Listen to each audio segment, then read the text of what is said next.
Buenos días. Hoy día vamos a comenzar a hablar sobre la conquista y las primeras décadas de la colonia. Comenzamos con el emperador, el gran emperador Carlos I de España y V de Alemania. Tal vez recordarán ustedes que este es el primer Habsburgo que va a gobernar España. Él es nieto de los reyes católicos, él es hijo de la que identificamos en la historia como Juana la Loca, hija de los reyes católicos, a quien han casado con un príncipe Habsburgo, Felipe el Hermoso. Juana nunca pudo gobernar, de manera que quien va a gobernar es a la muerte de la reina Isabel, quien va a gobernar es su esposo Fernando durante tiempo, y muy cortito tiempo el marido de Juana, porque Juana tiene problemas mentales y la han recluido en el castillo de Tordesillas. Entonces, a la muerte de Juana, quien va a gobernar es su hijo de 15 años, Carlos I de España y V de Alemania, porque él hereda no solamente el trono español, sino también el trono de los Habsburgo en Europa, es decir, parte de Alemania y Austria. Bueno, dicho esto, este emperador pues reinó durante muchas décadas y se decía que bajo su reinado el sol nunca se ponía en el Imperio Español. Era así de vasto, pues incluía Filipinas, las posesiones en América y otras posesiones en Europa. Bueno, vamos a comenzar con la conquista. Primeramente, yo les he puesto en el curso una cronología de la llegada de los españoles a América. Por favor, vean esto porque ahí está detallado en qué año, por ejemplo, fue el descubrimiento de México, llegan a México, llegan a Norteamérica, etcétera, etcétera. Y es importante tener esa cronología clara porque en realidad la conquista del Perú fue un poco tardía. En 1524, Francisco Pizarro, quien era de Extremadura, se reúne con posibles socios en Panamá, Hernando de Luque, Diego de Almagro, el gobernador Pedrarias, entre otros, y forman una compañía para conquistar el reino del Perú, que ellos pensaban que era el Dorado, por la cantidad de oro que encontrarían ahí.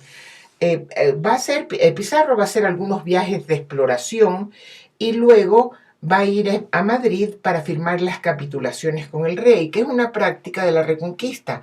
¿Qué significan las capitulaciones? Que van donde el rey, le dicen, vea, majestad, queremos emprender esta entrada, digamos así, a un reino fabuloso, y nosotros vamos a poner los barcos, la gente, posiblemente las armas, y quiero saber qué me da usted a cambio. Entonces el rey le va a otorgar algunos privilegios a Pizarro, como puede ser, por ejemplo, el derecho a entregar encomiendas de indios, el derecho a fundar ciudades, lo cual obviamente trae mucho honor y mucha gloria, y otros privilegios. Bueno, ya de regreso, pues, en uno de estos viajes de exploración, en 1525, el piloto de Pizarro, Bartolomé Ruiz, dio con una nave de gran tonelaje con diversidad de productos, como pueden ser, por ejemplo, piedras preciosas, esmeraldas, cosas de oro, artesanías de plata, plumas exóticas, mantas, es decir, con un colorido increíble. Y este encuentro se da justo frente a las costas del norte de Manabí y sur de Esmeraldas. Entonces se acercan a esta gran balsa, ¿no?, que era de mayor tonelaje posiblemente que el velero español, y descubren que son tratantes, están comerciando en la costa de Esmeraldas y la costa de Manabí con una serie de pueblos de fácil reconocimiento, como pueden ser, por ejemplo, Quijimíes, Cojimíes, Pasao, el Cabo Pasado, la Bahía de Caracas, etcétera, y que lo están haciendo a nombre del señor de Salangone. Ahora, hoy día, pues, los arqueólogos ecuatorianos piensan que el señor de Salangone estaba ubicado en la costa cercana al puerto de Salango. No sabemos exactamente en la costa o hacia el interior, pero en todo caso, lo que es interesante es que es un comercio de grupo, no es un comercio a título privado, a título individual. Bueno, entonces, dicho esto, Bartolomé Ruiz pues habrá regresado donde Pizarro, que lo esperaba en la isla de Gallo, y le habrá relatado todas las maravillas que habían en esa balsa, lo cual va a ser un incentivo pues para la conquista, ¿no? Ahora bien, eh, inicio de la conquista. Yo les he puesto también un PDF en el curso donde ustedes pueden seguir el recorrido de Pizarro, porque Pizarro desembarca en la provincia de Esmeraldas, en Atacames, y de ahí parte hacia el sur. Y es interesante que lean eso porque ustedes van a ver las primeras impresiones que tienen los españoles de las poblaciones que ahí habitan, ¿no? Bueno, 1531, Pizarro y sus huestes pues desembarcan en la provincia de Esmeraldas y se dirigen hacia el sur. Llegan, luego de recorrer toda la costa de la actual provincia de Manabí y llegar incluso a la isla Puná, y ahí pues sabemos que casi el cacique de Puná, que era muy poderoso, urdió una conspiración para que se ahoguen los españoles. Les dieron mucho de comer, mucho de beber, y después supuestamente debían tomar balsas, para seguir al continente. Ahí trataron de que se ahoguen los españoles porque las balsas debían de desamarrarse, y lo mismo que habían hecho anteriormente con los orejones cusqueños. Pero bueno, esto no sucedió porque los españoles se dieron cuenta de lo que estaba pasando y llegaron posteriormente a Tumbes, en el norte del Perú, y ahí se enteraron de que el Inca y su ejército descansaban en Cajamarca, que queda exactamente arriba prácticamente de Tumbes, queda en los Andes, en las montañas, ¿no? Bueno, y que Atahualpa estaba descansando porque acababa de haber una guerra civil y que había derrotado a su hermano Huáscar y a los cusqueños. Como sabemos, pues Huáscar era el heredero inca, eh, posiblemente legítimo, y Atahualpa era un quiteño, hijo de una noble quiteña y de Huayna Cápac. Supuestamente Huayna Cápac dividió el imperio en dos, lo cual puede ser aceptable porque recordemos que en su visión del mundo hay una dualidad siempre, ¿no? Una mitad de arriba, una mitad de abajo. Podría ser eso la razón por la cual Huayna Cápac dividió el imperio y dejó el chincha suyo, se lo dejó a su hijo Atahualpa. Bueno, los hombres de Pizarro en realidad no eran más de 168 entre los de a caballo y los de a pie. ¿Qué significa eso?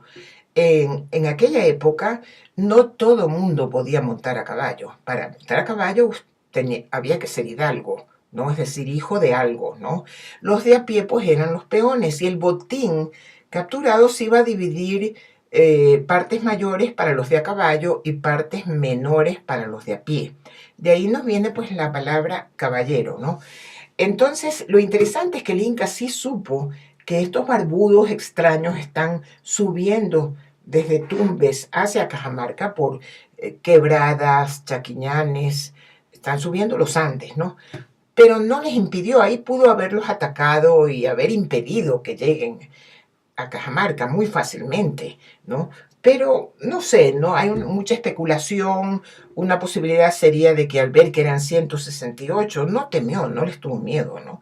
Por otra parte, también puede ser que tuvo curiosidad de saber quién es esta gente que luce tan rara, ¿no? Bueno, en todo caso llegaron los españoles a la plaza, al pueblo de Cajamarca, y mandaron una invitación al Inca, quien no estaba propiamente en el pueblo, sino en el campo, en su campamento, para que venga a la plaza del pueblo y se reúna con los españoles. Atahualpa se niega, pero Pizarro insiste y le dice, pero ¿por qué no quiere venir si somos tan pocos? ¿No? Finalmente accede a venir a la plaza y viene pues como un dios, porque acuérdense que él era de origen divino.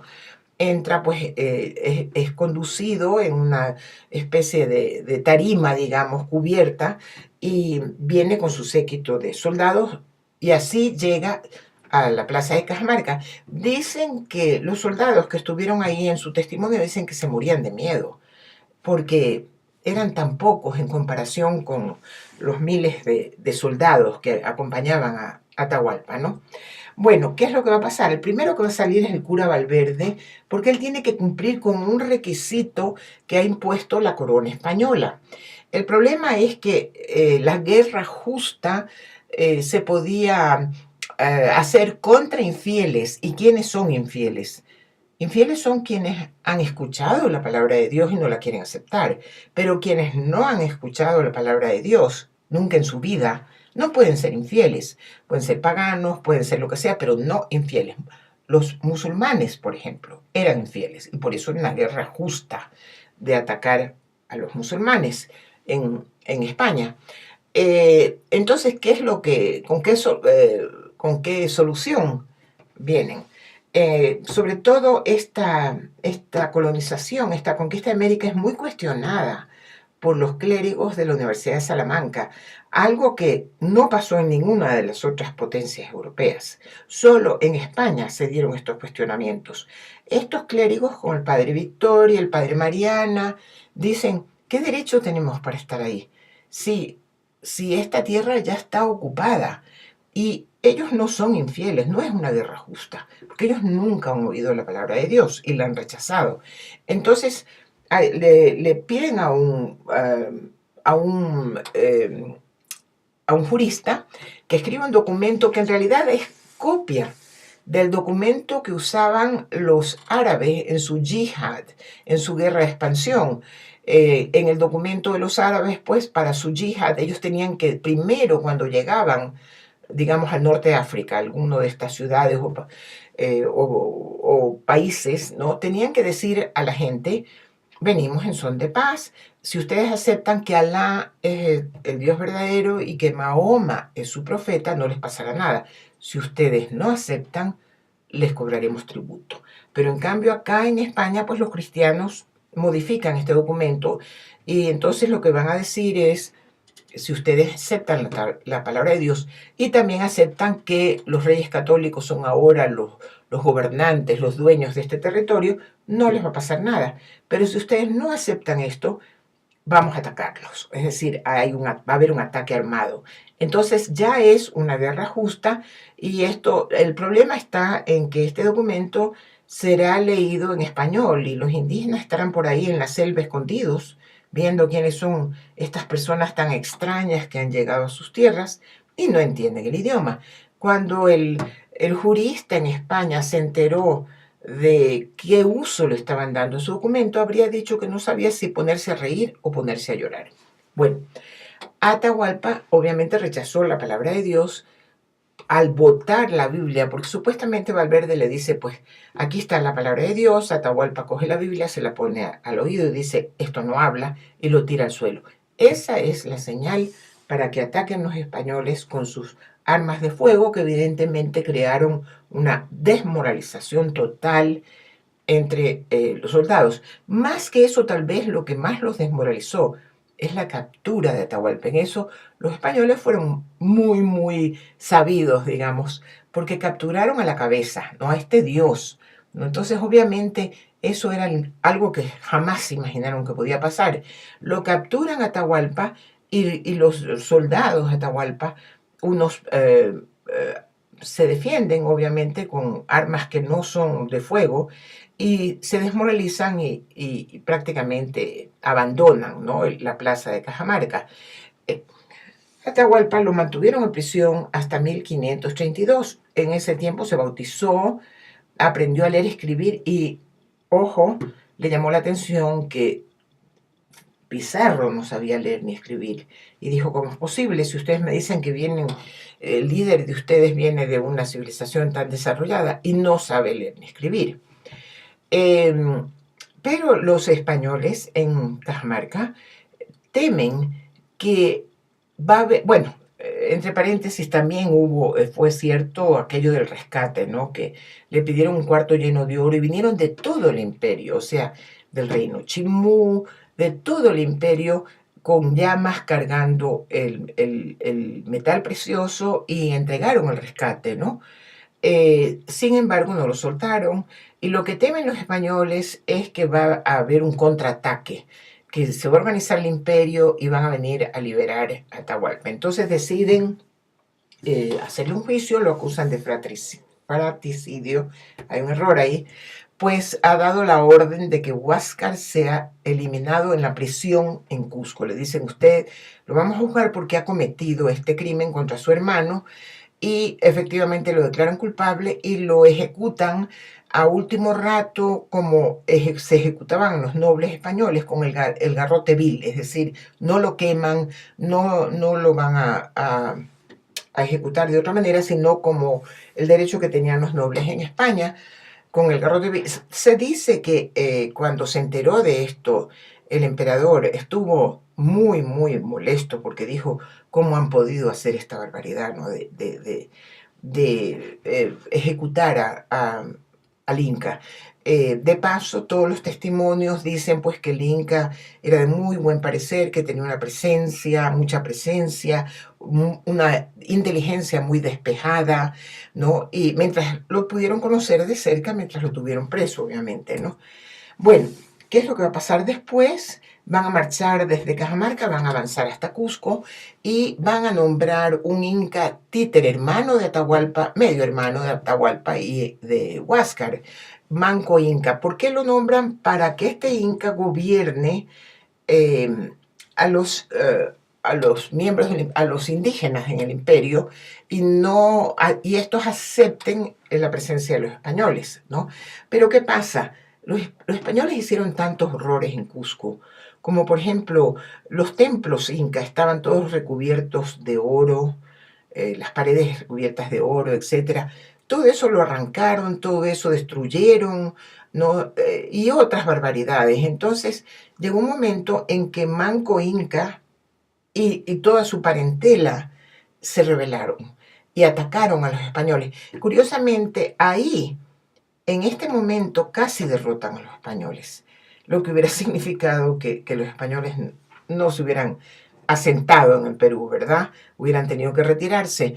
Tuvieron que mandar refuerzos desde la ciudad de Lima, que ya está fundada en la costa, y al fin logran someter a los incas, quienes se retiran y se ocultan en Vilcabamba. Déjenme decirles que ahí en Vilcabamba van a quedarse hasta aproximadamente 1575, alrededor de 1500, cuando el último inca, que fue Tupac Amaru I, en realidad el último inca no fue ni Atahualpa, bueno, el legítimo tal vez fue Atahualpa, a la llegada de los europeos, pero el último inca de Vilcabamba, por lo menos, fue Tupac Amaru I, a quien finalmente capturaron, porque los españoles no lograban entrar a Vilcabamba, aunque ya no era realmente una gran amenaza para la presencia española, porque ya estaban como que limitados a ese territorio, ¿no?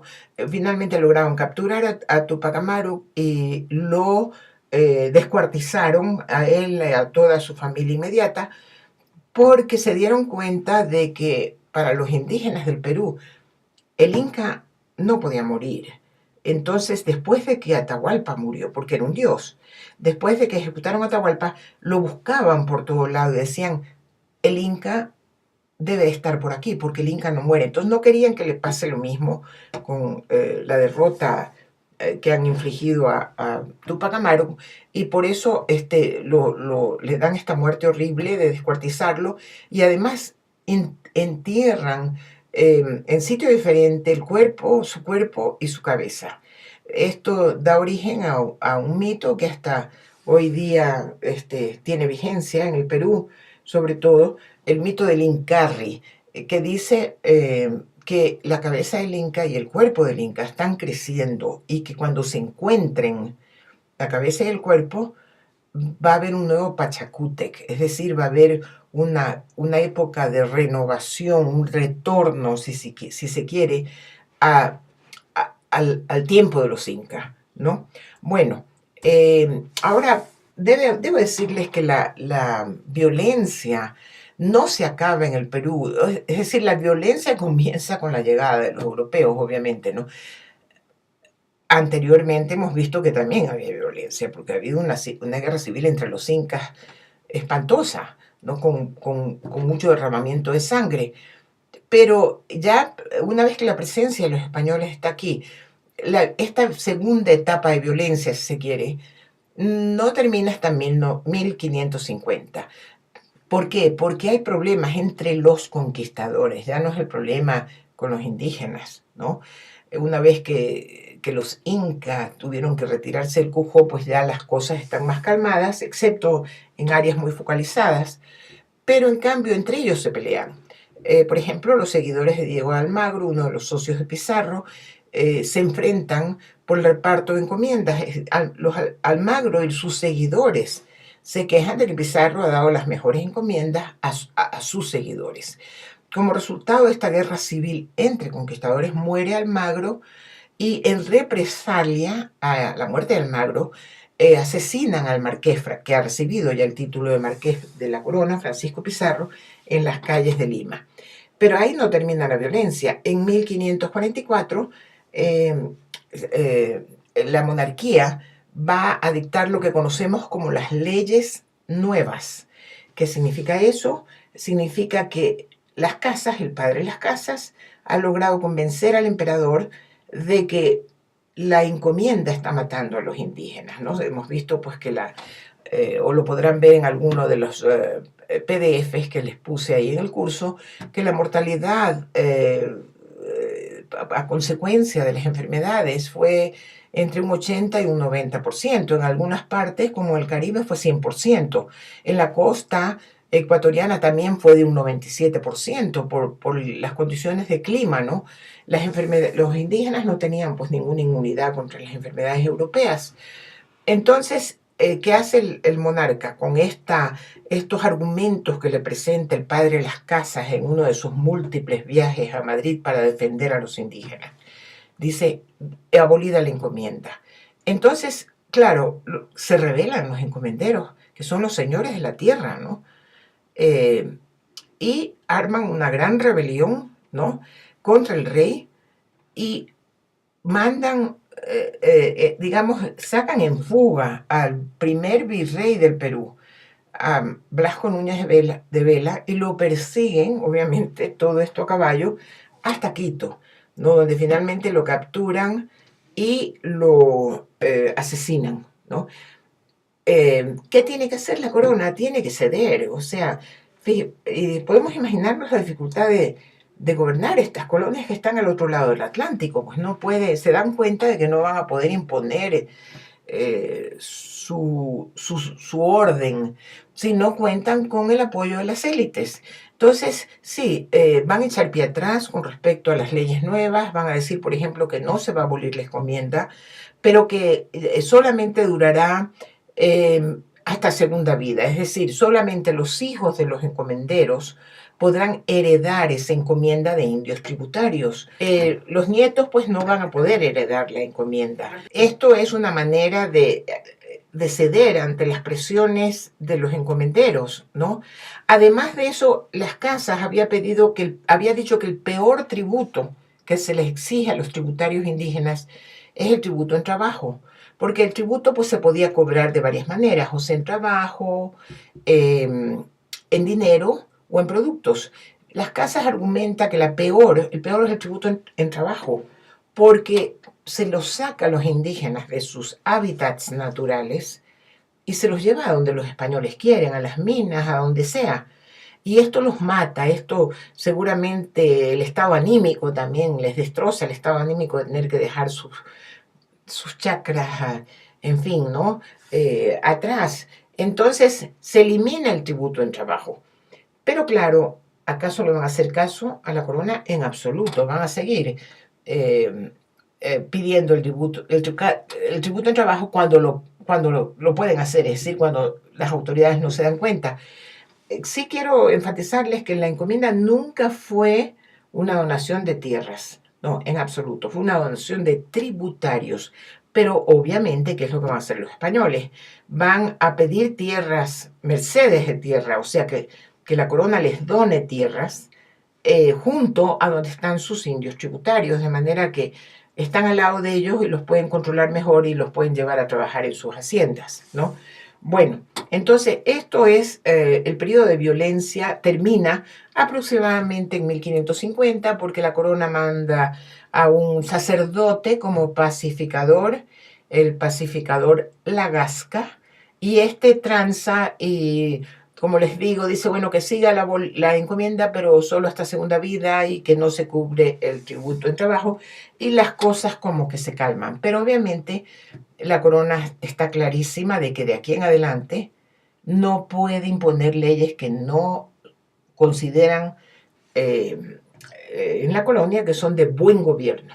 Y va a negociar siempre las leyes, va a decir cosas como reúnanse los notables en todas las ciudades coloniales, Lima, Quito, lo que sea, y discutan entre sí si es de buen gobierno o de mal gobierno dictar tal ley.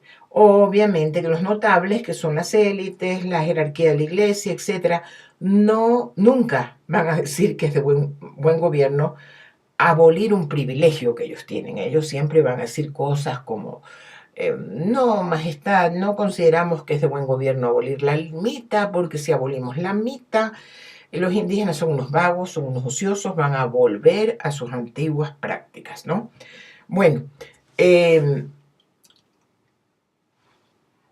con esto creo que ya terminamos el periodo de la conquista. Más adelante vamos a ver cómo funciona la colonia, ¿no? en los Andes. Gracias.